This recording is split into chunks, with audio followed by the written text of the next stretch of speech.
Welcome to a new series I'm starting here on the channel. I'm calling Toolful Friday. Just a short video that I can kind of introduce y'all to some of the most important tools that I have in my shop that I've been using for years, so that I can maybe provide a little bit of information so you can make some wise decisions for yourself in your shop. Some of the tools will be bought, some of them will be built, like today's example.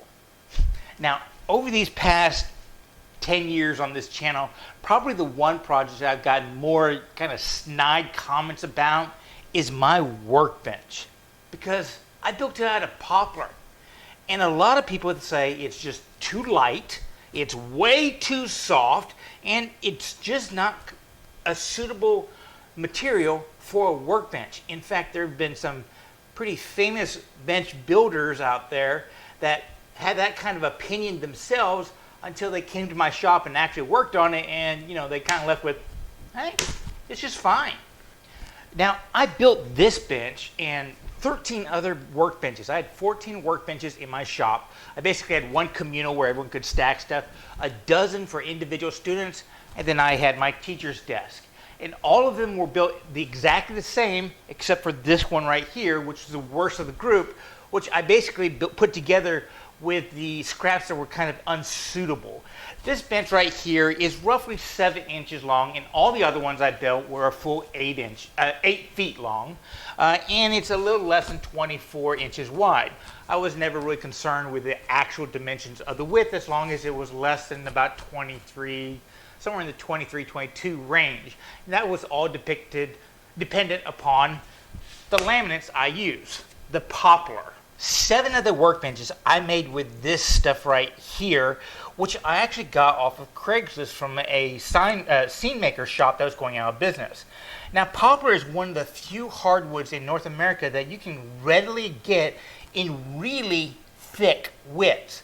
These were 16/4, which were roughly 4 inches, and actually they were a little bit over 4 inches in the batch I got. And I want to say, because I bulk batched 2 pallet loads, it basically filled my pickup truck twice of 16-foot long pieces. Well, each one of these has about $125 worth of material in it.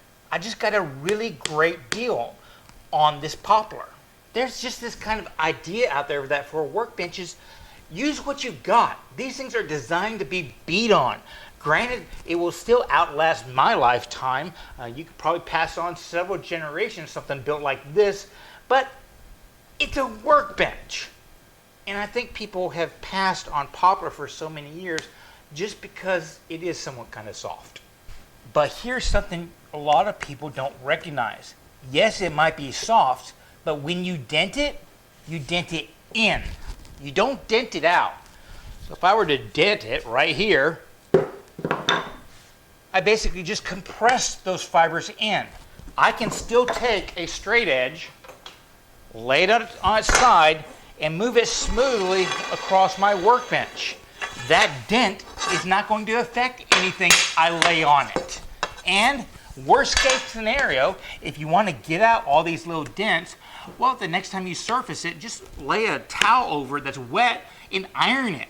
The steam will raise those dents up. It's an old woodworking trick. You can resurface this thing and bring it back pretty much to how it was. Good enough for a workbench, though. So to all those armchair quarterbacks over the years that have told me I made a mistake building my workbench because poplar is way too soft, well, I don't care. It works, and it was cheap. Other thing people have told me over the years is it's just too light. I'll admit, this workbench is fairly light for this style of workbench. I mean, I can load it in the back of my truck by myself.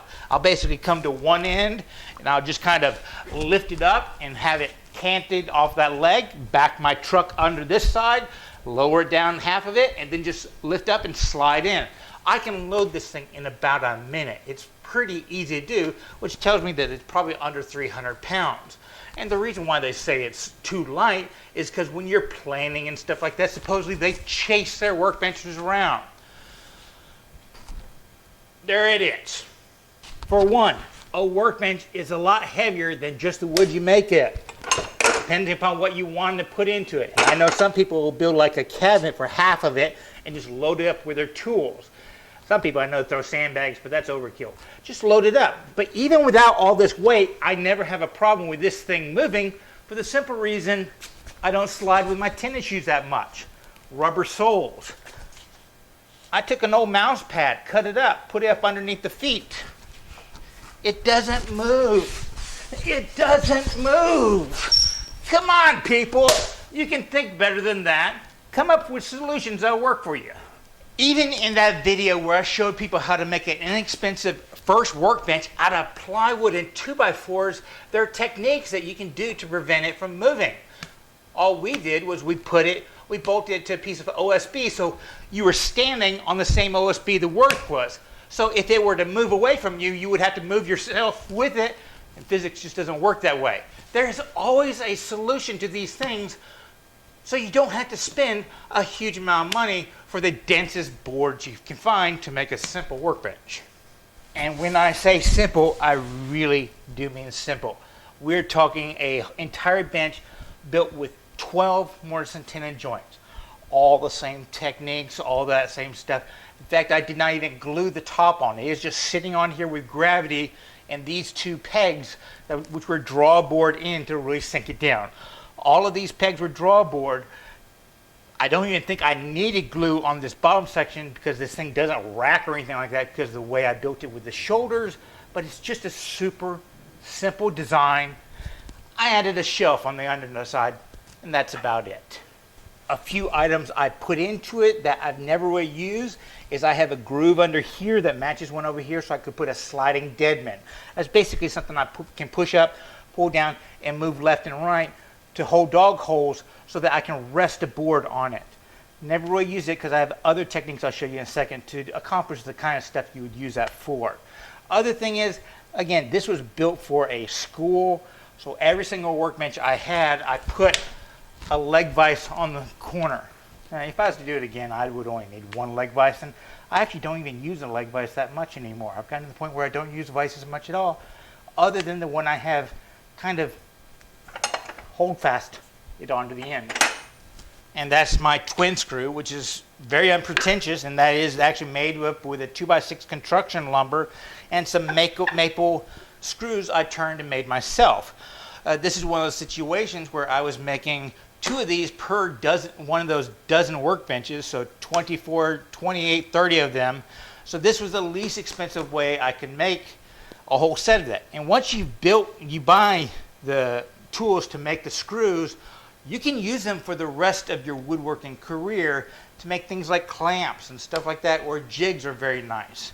So it's a very low investment, even if you're just making one, because you're going to have access to that for other stuff. Another thing I added, which was very useful when I was teaching, I was up in front of a class without much behind me other than a whiteboard, and when I had a workbench in an apartment complex, was this little tool rack holder right here. And it's actually just designed so that, you know, I can drop whatever tools I'm using at a time, reach over, grab them. You know, it'll hold chisels, you know, my squares, all that kind of stuff. But the advantage of working with a tool wall right behind me is I never really use it anymore. I don't even know why I still leave it on there. It's just as easy just to use a tool and put it right back up where it came from. So that is not very necessary, but in my opinion, one of the most key features that is necessary in any workbench I will ever build for myself are having a lot of dog holes in line. And that's not an opinion a lot of people hold. You see, any workbench you use, you want to be able to hold work on its face, on its side, and on its end. To hold it on its end, you know, a lot of times you have this leg vise, though most of the time I will be using my twin screw on the end right there. Though if you don't have either one of those, a really simple solution is to bolt a twin screw like these right here and use a hold fast to hold it. Which to hold this, you need the dog holes. And that's kind of the key. These dog holes are what gives me the ability to clamp stuff, to make it immobile in my work. A lot of times if you don't want to do something on its end, you can use something like this right here and create what's called a bird's mouth, where you can just push your work up into it. Though I will tell you, with a little practice, just having a 3/4 inch board right here, dowel, that's good enough for me for most of the time. I can bump it up to plane on the edge. I can lower it down a little bit to plane on the end. And it works great for thin stock like this. But if you get thicker stock, if you're pushing over here, you can see it tends to move around. Simple solution for that one is to use a corresponding dog hole directly across. That's why I like having these 2 rows equally spaced dog holes, because I can now come over and use something like this, clamp it down. Notice I had this little bird's mouth on the end right here, which can hook around something. That lets you plane in a very comfortable angle. But let's say you have something even wider than this. You can bump it up and push this way, but it's hard to transverse this way unless you simply raise a couple more of these dowels. No big deal. 2 more or 3 more, if you can find them. And there you go. I can now work across a thing like this. I can flip it around. I can turn it over. No matter what, I've got it locked down simply by using parallel dog holes, perfectly offset, and having options. But some people still would like the ability to lock it in and clamp it down so it doesn't move at all. Well, up underneath my bench, I got these little magic things right here. And they are spaced so that I can drop them in and they will transverse a little bit more than one of these gaps.